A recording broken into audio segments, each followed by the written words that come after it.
likes for this videos. If we get more than 2,000 likes at this videos, we will upload more patriotic news. Priebus ally Walsh returns to RNC. Katie Walsh, a longtime top advisor to White House Chief of Staff Reince Priebus, is returning to the Republican National Committee in a senior role. Walsh, a former top White House staffer who departed the administration this spring, will return to the RNC as senior data and digital advisor, said Ryan Mahoney, a committee spokesman. The decision received final sign-off from the White House, according to two people familiar with the talks. The move was part of a broader staff change at the RNC that unfolded on Friday.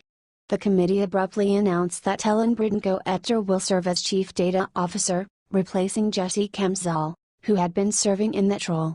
During the 2016 campaign, Walsh served as the RNC's Chief of Staff. After leaving the White House, Walsh worked as a top staffer for America First Policies, an outside group that has been set up to promote President Donald Trump's agenda. She has long been viewed as a top lieutenant to Priebus, a former RNC chairman who remains involved in the committee's operations. The announcement comes as the White House undergoes a shakeup of its own. On Friday, another top Priebus advisor, White House Press Secretary Sean Spicer, resigned following the hiring of Wall Street financier Anthony Scaramucci as communications director. Scaramucci has previously collided with Priebus and Spicer, both of whom opposed his hire.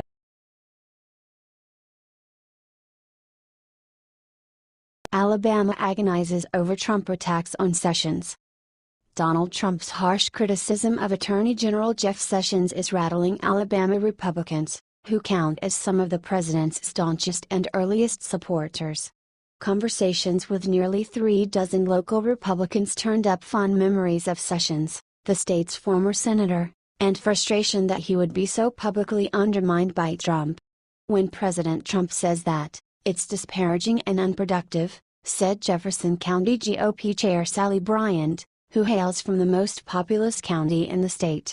"Sessions is a great guy, and he's one of the most honorable people I've ever known. I've never known him to do something that he didn't think was constitutional. There are few places where the president is more popular than Sessions' home state." Mobile was the site of Trump's first big stadium-style rally in 2015. An event so pivotal in his campaign that Trump returned there in December for another rally to thank local voters.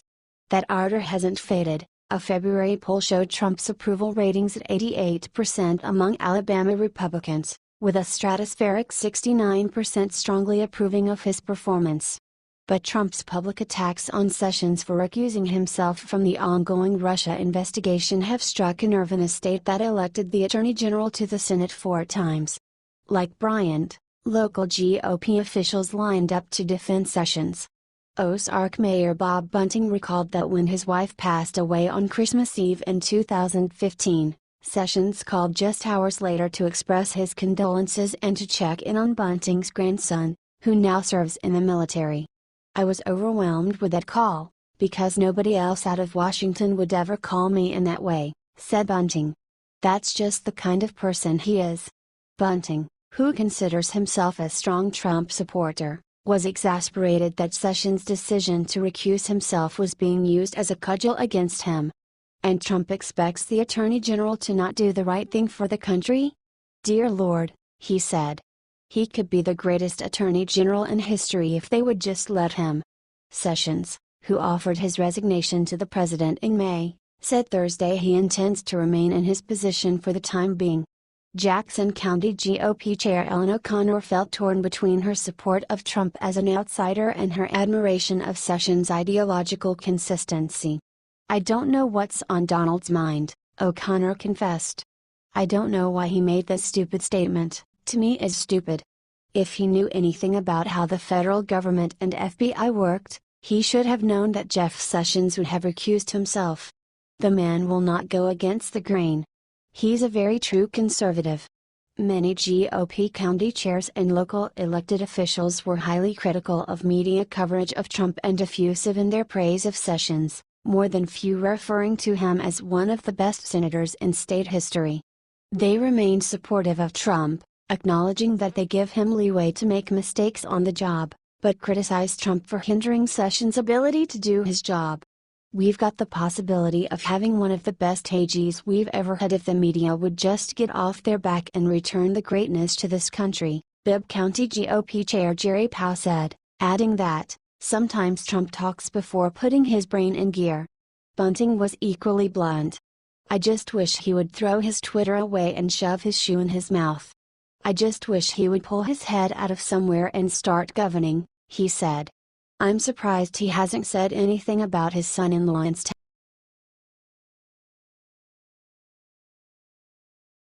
U.S. bans travel to North Korea. Citing safety and security, the State Department announced Friday that Americans are banned from visiting North Korea.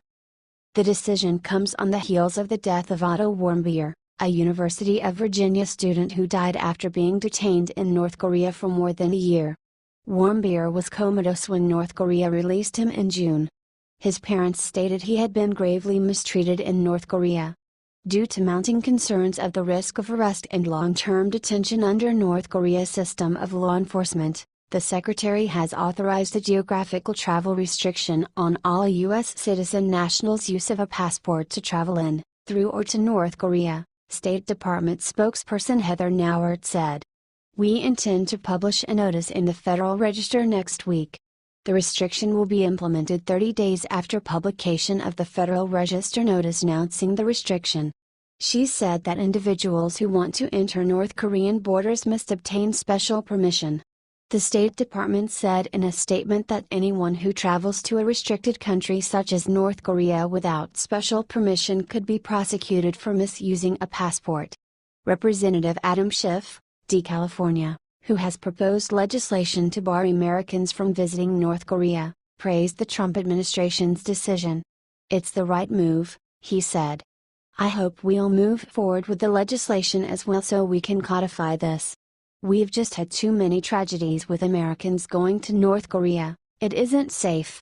When asked if the U.S. should still help Americans who defy the ban and are taken prison by North Korea, he replied, "Ultimately we take responsibility for all of our citizens, but we ought to be doing everything we can not to allow themselves to put themselves in harm's way. And putting the country in that position." Others also commended the move. "This is a very necessary measure," said Christopher Hill, a former Assistant Secretary of State for East Asian and Pacific Affairs who dealt extensively with North Korea. "There have been too many incidents of Americans capriciously arrested and then either in some cases facing long imprisonments and other cases facing a sort of political showdown which has involved some kind of political rescue mission." He said the risk of traveling to North Korea outweigh any conceivable gains from visiting, so Hill thinks this measure was overdue.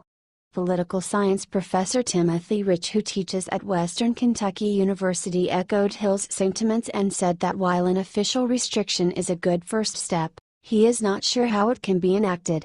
"The intent behind it is commendable, but I'm not sure how effective on its own it can be. I think the death of Otto Warmbier is more effective than the ban itself," Rich said. "A lot of it is symbolic. The limits on traveling to Cuba only affected certain people, and if you really wanted to go, you still went." He does not think North Korea will cooperate with enforcing this ban due to the profit it makes from foreign visitors and said there are many ways around the intangible limit, not getting your passport stamped, going through multiple countries to reach the country and not posting pictures on social media, among many other methods. Rich also said that this ban would require tourist groups, mostly based in the United Kingdom and China, to comply with the restrictions as well.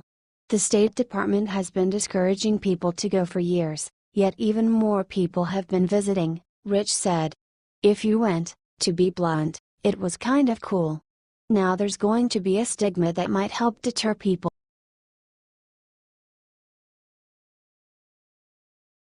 Former CBO directors hit back at GOP criticism of agency.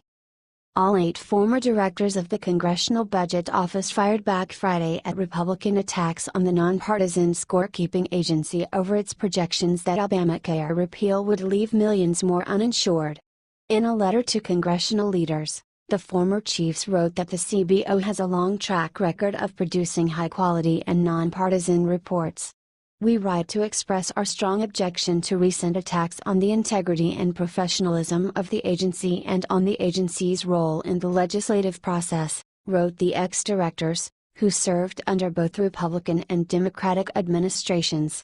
We urge you to maintain and respect the Congress's decades-long reliance on CBO's estimates in developing and scoring bills. The letter follows a slew of attacks from congressional Republicans and White House officials who accuse the agency of bias and flawed analyses and have in one case suggested Senate Republicans bypass CBO and rely on the Trump administration's HHS to score an amendment to their health care bill.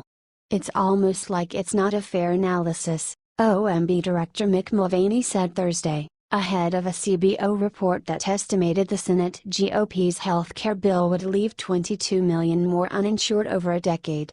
Two other White House officials called CBO's estimates little more than fake news in an op-ed taking issue with some of the agency's assumptions in scoring the bill.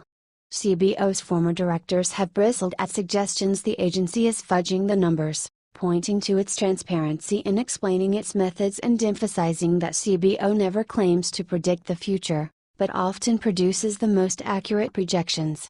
Policy changes are often complex, the economy is dynamic and defies precise prediction, and many policies are modified over time, the former CBO chiefs wrote. However, such analysis does generate estimates that are more accurate, on average, than estimates or guesses by people who are not objective and not as well informed as CBO's analysts. The defense comes just days after HHS published the report predicting Senator Ted Cruz's proposal to let insurers sell deregulated plans alongside Obamacare-compliant ones would drive down premiums. That study was roundly dismissed by budget and policy experts, who criticized HHS work as flawed and misleading. The Cruz amendment, which insurers warn is unworkable, could destabilize the market, has not yet been analyzed by CBO.